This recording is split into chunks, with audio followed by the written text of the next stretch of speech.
ഇന്ത്യക്കെതിരെ പരോക്ഷ വിമർശനവുമായി മാലിദ്വീപ് പ്രസിഡന്റ് മുഹമ്മദ് മുയിസു. മുയിസുവിന്റെ പ്രസ്താവനയോടെ ഇന്ത്യ മാലിദ്വീപ് നയതന്ത്ര പ്രശ്നങ്ങൾ പുതിയ തലത്തിലേക്ക് കടന്നിരിക്കുകയാണ്.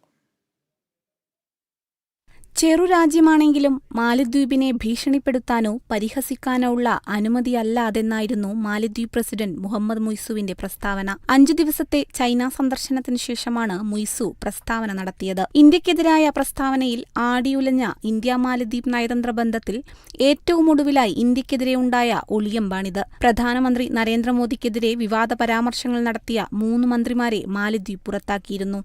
ഇതേ തുടർന്ന് മാലിദ്വീപിനെതിരെ കടുത്ത ഭാഷയിലാണ് ഇന്ത്യ പ്രതികരിച്ചത്. മാലിദ്വീപിന്റെ ആഭ്യന്തര കാര്യങ്ങളിൽ ബാഹ്യ ഇടപെടലുകളെ ശക്തമായി എതിർക്കുന്നതായി ചൈന പ്രതികരിച്ചിരുന്നു. ദ്വീപ് രാഷ്ട്രത്തിന് പരമാധികാരമുണ്ടെന്നും രാജ്യത്തിന്റെ സ്വാതന്ത്ര്യത്തെ പൂർണ്ണമായും പിന്തുണയ്ക്കുന്നതായും ചൈന വ്യക്തമാക്കി. ഇതിന്റെ ചുവട് പിടിച്ചാണ് മുയിസുവിന്റെ പ്രതികരണം. കോവിഡിനു മുൻപ് ചൈനയായിരുന്നു മാലിദ്വീപിന്റെ വിപണിയിൽ 1-ാം സ്ഥാനത്തെന്നും ദ്വീപിലേക്ക് കൂടുതൽ സഞ്ചാരികളെ അയച്ച് ആ സ്ഥാനം തിരികെ പിടിക്കണമെന്നും മാലിദ്വീപ് ആവശ്യപ്പെട്ടിരുന്നു.